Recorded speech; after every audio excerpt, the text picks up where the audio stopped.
துளி YouTube channel அன்பர்களுக்கு வணக்கங்கள். நான் உங்கள் ஸ்ரீனிவாச நடராஜ பார்த்தசாரதி. இப்போது நாம் பார்க்க இருக்கும் பதிவு 2025 ஆண்டின் சிவராத்திரிக்காக வெளியிடப்பட்ட சிறப்பு பதிவு. இது முற்றிலும் நடராஜரை பற்றிய ஒரு பதிவு. அதனால அந்த நடராஜர் அன்னை சிவகாமி சுந்தரி சமேத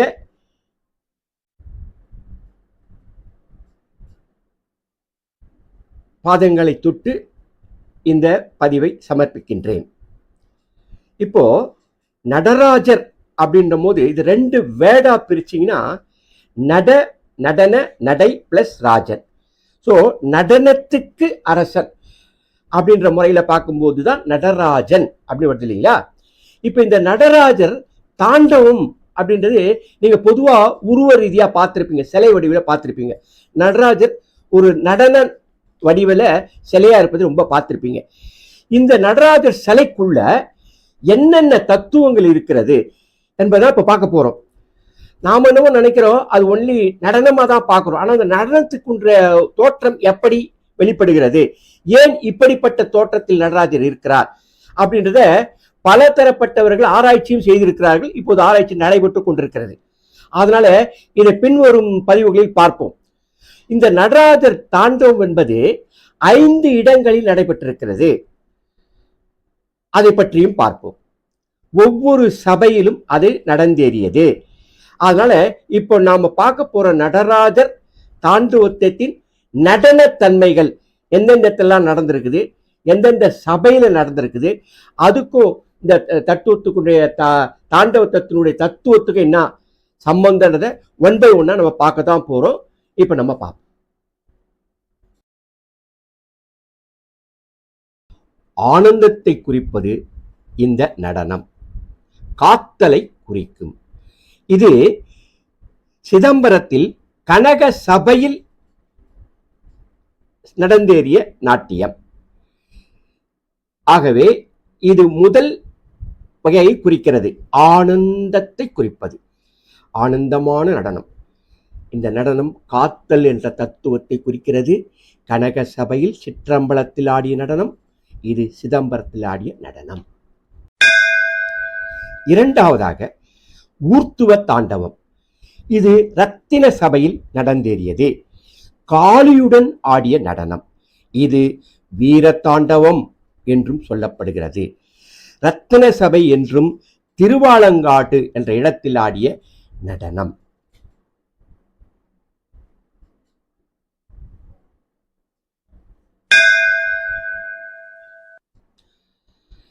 சந்தியா தாண்டவம் வெள்ளியம்பலத்தில் நடந்தேறியது.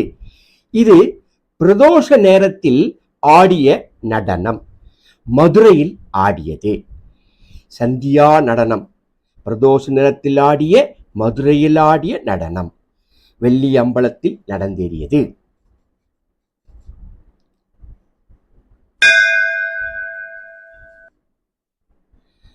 கௌரவ தாண்டவம் தாமிர சபையில் நடந்தேறியது.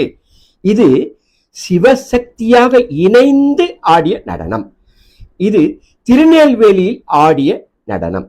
அதாவது கௌரி தாண்டவம் என்ற தாண்டவம் நடனம் தாமிர சபை என்று சொல்லக்கூடிய திருநெல்வேலியில் சிவசக்தியாக இணைந்து ஆடிய நடனம்.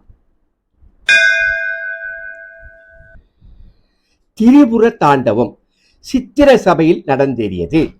இது சிவன் திரிபுரம் எரித்த நிலையில் ஆடியது, திருக்குற்றாலத்தில் ஆடிய நடனம்.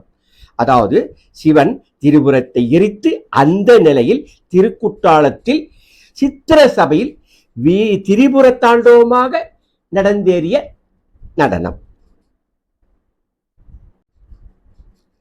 மேற்கூறிய 5 நடனங்களும் தாண்டவமும் மிக முக்கியமான சிவஸ்தலங்களில் நடந்தேறியது.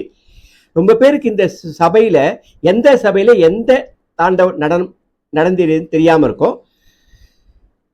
அது கருணைமிகு சித்தர்கள் மூலமா எங்களுக்கு கிடைத்த தகவலின்படி இந்த பதிவை உங்களுக்கு சமர்ப்பிக்கின்றோம். தில்லை எம்பலநாதனே, சிவகாமி மணாலனே போற்றி போற்றி போற்றி. ஓம் சிவாய நமச்சிவாய. நந்தீஸ்வர பகவானே போற்றி போற்றி போற்றி. இதுவரை சிவபெருமானின் 5 வகை நடனங்களை பற்றி பார்த்தோம்.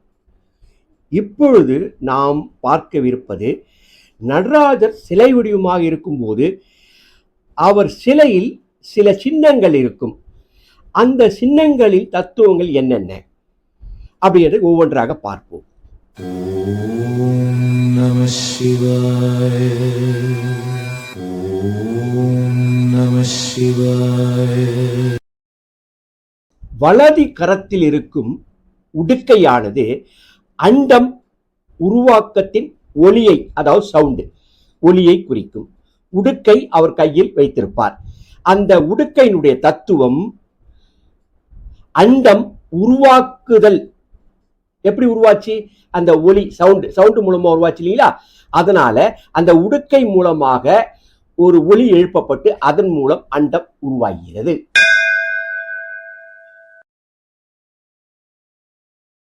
சிவபெருமானின் இடது கரத்தில் இருக்கும் அக்னி அழிவின் சக்தியை குறிக்கும். அதாவது வலது கரத்தில் இருக்கிற உடுக்கை அண்டம் உருவாகுதலை குறித்தது. இடது கரத்தில் இருக்கும் அக்னி தத்துவம் அழிவின் சக்தியை குறிக்கிறது.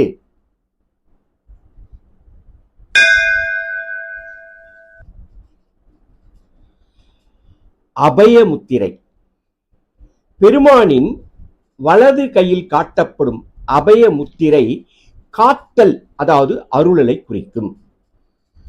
இப்ப நாம உடுக்கை பார்த்தோம், அக்னி தத்துவத்தை பார்த்தோம்.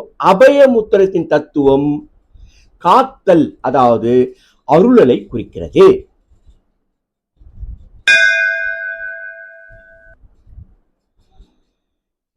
உயர்த்திய இடது கால். அவரு சிவபெருமான் இடது காலை உயர்த்தி வைத்திருப்பார். ஒரு காலை, வலது காலை தரையில் ஊன்றி இடது காலை உயர்த்தி வைத்திருப்பார். இது எந்த தத்துவத்தை குறிக்கிறது என்றால் விடுதலை, மோட்சத்தை குறிக்கும். பெருமானது உயர்த்திய இடதுகால் விடுதலை, மோட்சத்தை குறிக்கும். அடுத்ததாக தண்டை அடியில் காலால் மிதிப்பது போன்ற ஒரு தோற்றம் இருக்கும். அந்த காலுக்கு கீழே பார்த்தா ஒரு அரக்கன் காலால் மிதிப்புகிறது போல இருக்கும். இது எதை குறிக்கிறது என்றால் இதற்கென்று ஒரு தத்துவம் இருக்கிறது. அதாவது மாயையினை மிதித்து அடக்கி ஞானத்தை பெறும் வழியினை குறிக்கும். மாயையினை காலால் மிதித்து அடக்கி ஞானத்தை பெறும் வழியினை குறிக்கும் என்ற தத்துவம் தான் அவர் காலுக்கீழ ஒரு உருவப்படுத்திட்டு இருக்கோம், அந்த அரக்கனை மிதிக்கிற வடிவம். இப்படியாக அவருடைய தோற்றத்தில் காணப்படும் சின்னங்களுக்கு சில தத்துவங்கள் இருக்கிறது. இந்த தத்துவ ரீதியாகத்தான் இப்போது நாம் பார்த்தோம். அடுத்ததாக நடராஜர் ஆடுகின்ற நடனத்தை தாண்டவம் அல்லது கூத்து என்றும் சொல்லலாம். இது பிரபஞ்ச இயக்கத்தை உணர்த்துகின்றது. இதன் வாயிலாக பஞ்ச கிரியைகள் என்னும் 5 செயல்களை இது வெளிப்படுத்துகின்றது. 1 உருவாக்கம், அதாவது சிருஷ்டி. 2 பாதுகாப்பு, ஸ்திதி. 3வது அழிவு அல்லது சம்ஹாரம். 4வது மறைவு, திரோபாவம். 5வது அருள், அதாவது அனுகிரகம் ஆகிய செயல்கள். இவையே பஞ்ச கிரியைகள் என்னும் 5 செயல்களாக தாண்டவ தத்துவத்தின் மூலமாக, நடத்தின் மூலமாக வெளிப்படுகிறது. இதுவே தாண்டவர் தத்துவத்தின் தத்துவம். நடராஜர் ஆடிய தாண்டவத்தின், நடனத்தின் தத்துவம். மறைமுகமாக இந்த தத்துவங்கள் சின்னங்களிலோ சிலை வடிவிலோ பொதிந்திருக்கிறது. இவற்றை இப்பொழுதும் ஆராய்ந்து கொண்டிருக்கிறார்கள். 2 மீட்டர் உயரமுள்ள சிலையை ஒரு ஆராய்ச்சி கூடத்தில் வைத்து ஆராய்ந்து கொண்டுதான் இருக்கிறார்கள். பிரபல விஞ்ஞானி பிரிட்ஷாப் கேப்ரா தனது ஆராய்ச்சியின் மூலம் அணுமின் உலகில் இருக்கும் தன்னிலையற்ற ஆற்றல் அசைவுகளை கண்டு தாண்டவ தத்துவத்தோடு ஒத்து இருப்பதாக தனது டாவ் பிசிக் என்னும் நூலில் விவரித்துள்ளார். குவாண்டம் துறையில் துரிதியாக அசையும் துகள்கள் அதே துரிதியில் நடப்பதை காணும் பொழுது அது நடராஜரின் ஆனந்த தத்துவத்தை ஒத்திருப்பதாக கருதப்படுகின்றது. எல்லா அமைப்புகளும் அழிந்து புதிய உருவாக்கத்திற்கான வழியையும் நுண்ணிய அறிவியலின் விஞ்ஞானத்தை பிரளய தாண்டவத்தோடு ஒத்திருப்பதாகவும் அறியப்படுகின்றது. உலகத்தின் முதல் ஒளி என்னும் கம்பித ஒளி ஸ்ட்ரிங் தியரி குறிக்கின்றது. அதாவது உடுக்கை மூலம் எழுப்பிய முதல் ஒளி ஓம் என்னும் கம்பித ஒளி அலைகளை ஸ்ட்ரிங் தியரி மூலம் குறிக்கின்றது. அக்னி என்ற ஃபயர் ஆற்றல் மாற்றங்களை குறிக்கின்றது. இது அண்ட வழியில் நட்சத்திரங்களில் நடக்கும் அணுமின் சேர்க்கையை, அதாவது நியூக்ளியர் ஃபியூஷன் ஒத்ததாக கருதப்படுகின்றது. மேற்கண்ட ஆய்வகத்தில் 2 மீட்டர் சிலையை உயரம் கொண்ட நடராஜ சிலை வைத்து ஆராய்ந்து பார்த்ததில் குவாண்டம் உலகின் கனிமங்களின் அசைவையும் அலைகளையும் ஒருங்கிணைக்கும் இயக்கத்தை குறிப்பதாகவும், இந்த ஆய்வின் மூலம் நடராஜர் தாண்டவமானது பிரபஞ்ச அறிவியலின் ஆராய்ச்சி முடிவுகளோடு ஒத்து இருப்பதாகவும் விஞ்ஞானிகள் கருதுகின்றனர். எனவே நடராஜர் சிலை வடிவத்தில் இருக்கும் தத்துவங்கள், தாண்டவங்கள் அது தொடர்பான ஒரு மெய்ஞானத்தை வெளிப்படுத்துகிறது. மெய்ஞானம் என்ற வார்த்தையை மெய் பிளஸ் அறிவு என்று பிரித்து பார்க்கலாம். அறிவு மட்டும் பொதுவானது, அது உணர்வுகளின் தேக்க நிலை. ஆகவே மட்டுமே மாற்ற முடியாது என்ற ஒரு நிலையை கொண்டு மெய்ஞானம் உணரப்படுகிறது. இப்படியாக மனித இனமானது இயற்கையை வெல்ல முயற்சிக்கிறது. ஆனால் இன்னும் இயற்கையின் பேராற்றலை புரிந்து கொள்ள வேண்டியது மனிதன் அவசியமாகிறது. மனிதன் ஆசை என்னும் உணர்வின் உந்துதலாலும் இன்பம் என்னும் இனிமையாலும் கட்டுண்டு மெய் அறிவினை விட்டுவிட்டு வெகு தூரம் சென்று விடுகிறான்.